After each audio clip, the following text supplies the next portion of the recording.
Dear Derry, welcome Wednesday. Had to just push that one out. Wednesday. Just got finished doing, it's about a half an hour ago now. No, just got finished. You probably can't hear the kids next door. Just got finished doing a special Star Citizen Base Radio interview with Ben Lesnick, James Pugh, and Will Lewis. Sorry, I forgot what his last. I'm sorry, Will. I'm sorry. I forgot what your last name was for a second. Anyway, did an interview with them. Normally, we would have done the show on Friday, which we still will. We're still doing the show on Friday, but this was the easiest day to get all three of them and do the interview with them. So it was a great show. It's if you weren't watching, or rather listening, because it was a radio show, damn shame, because we're not going to play it back. I don't think.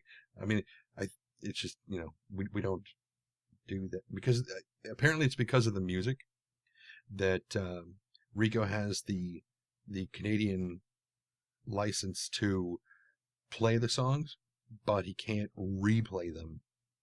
I think, in other words, he can't record the episode and then replay it again later on. You can play it live, but he can't record the thing. I don't know. It's weird.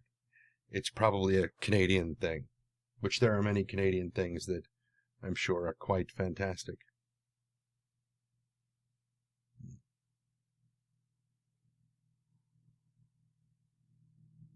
It seems my water is empty, which is unfortunate because it is very hot here right now. It might not be too easy to tell that just right this second that it is actually very warm in my room right now. And not just because I've got 4 lights on, but I only turned them on just to do this. That one back there, which you can't really see, is a strip that goes all the way. You see these shelves back here, which are cabinets. On top of those is a bar of LED lights, a big strip of LED lights that are various colors, which I can change with this lovely remote control. Ooh. Anyways, that's up there, and it's very, very subtle, very pale light. Even at its brightest, it's very pale. But yeah, I only turned these on just because I need light for this to do my vlog.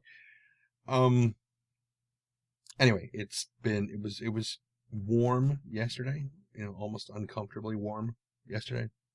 It is very uncomfortably warm today, which you may be able to hear the fans running in the hallway. There's actually I think 4 high volume fans running that are the kinds of things that you use in an auto shop to blow all of the fumes and everything out of the thing. I mean, they are designed to move air, and they're very, very big.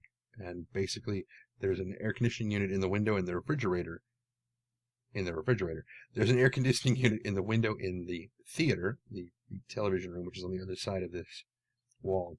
And the fans down the hallway are to circulate the colder air throughout the house. Not quite sure what that's going to do to our power bill. I mean, we have PV cells on the roof, and we build up a credit during the day, and then we eat into that credit at night. But I don't know if that accounts for running the air conditioners and these fans all the time, as well as everything else we run. I don't know. We'll find out. Anyway, had a great show with Rico and Ben and Will and James. And this whole week, as I mentioned on the show, this whole week there has just felt, basically ever since PAX, when they started showing us the dogfighting module, there has been a stronger sense of a bond, I guess, with the community. Wingman's Hangar today, which you can go and watch on YouTube. They were talking a lot about the community and how they interact with the community. There was just a lot of talk about the community, and then just over the past week or two, there's just been this stronger sense of community in all of what's been going on. And it's been very, very cool. And I think, Cloud Imperium Games, the folks that are making Star Citizen, I think they're really onto just some kind of magic with this relationship they have with the community. It's great, and it's working really, really well. Let's see what else, because I know the other things that I wanted to talk to you about. There were 2 games. One of them has finished its Kickstarter, and that would be this game, which is, as you can see, called Earthlock.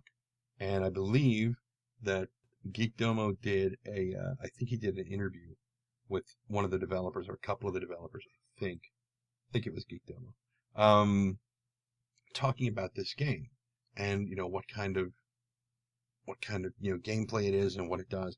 They have finished their Kickstarter, and they have successfully completed it. And I personally am really looking forward to this game. It's got the elements of like the JRPG where, you've got, like, for me with Final Fantasy X, and more games than that, I'm sure, too, where you've got the 2 teams that are facing off against each other, and they're kind of sitting there, and they're just kind of, in their battle states, and it's just that animation looping over and over and over again, so you tell them what you want them all to do, and then they do the thing. That kind of combat thing, plus there's a collection aspect. If you haven't seen or heard of this game, even though it's finished its Kickstarter, if you haven't given to these guys, consider it. I mean, at least still think about it, because this game looks like it's going to be a lot of fun. And the characters are very unique looking. The gameplay, it's an interesting hybridization of a couple of different gameplay styles that I think is going to be very, very cool. It's like what was it? Battleforge. That EA Mythic did way back when. I think Mythic was in Germany, I think. And Battleforge was an awesome game, very, very innovative, to combine kind of almost like a card battle kind of element and kind of a League of Legends kind of thing. It was just really, really cool. And the voice acting was awesome. Just Spore Launcher, even though I was working on Spore at the time and I was kind of having a love-hate relationship with it, Spore Launcher was one of the characters in, I just said it not moments ago, in Battleforge. And he was like an elemental. He was like a tree kind of guy, kind of a quadruped tree dude. And you could tell him to move from one point to another. And when you got him to where you wanted him to fight, you put him down into siege mode, and he just kind of hunkers down and fires off these huge, spore bombs that land and explode everywhere. But the voiceover that they did for him was one of my favorites. And he was just like this, not necessarily a cranky old man, but he was just very, nobody likes me, kind of thing, like Spore Launcher walking, and he would get up and go wherever you wanted him to go. It was very, very cool. Much better than one of the other units, which were they were sort of like if you imagine a team of Wolverines, and I don't mean the animals, I mean the Marvel character, and they were just the sort of proto-Aussie accent they gave them was just awful. It was, raise their claws. I'm like, oh, just shut up and don't ever speak again. I wanted to be able to mute certain teams and just say, nope, you don't talk. Do what I tell you to, but don't talk. Shh, don't speak. But it was a really fun game. Earthlock also looks like it's going to be really, really fun. I'm very happy to hear that they successfully completed their Kickstarter. The other game, which I know I have mentioned before, and they are a week from the end of their Kickstarter. They're not quite there yet. And it is called Armello. That's this one.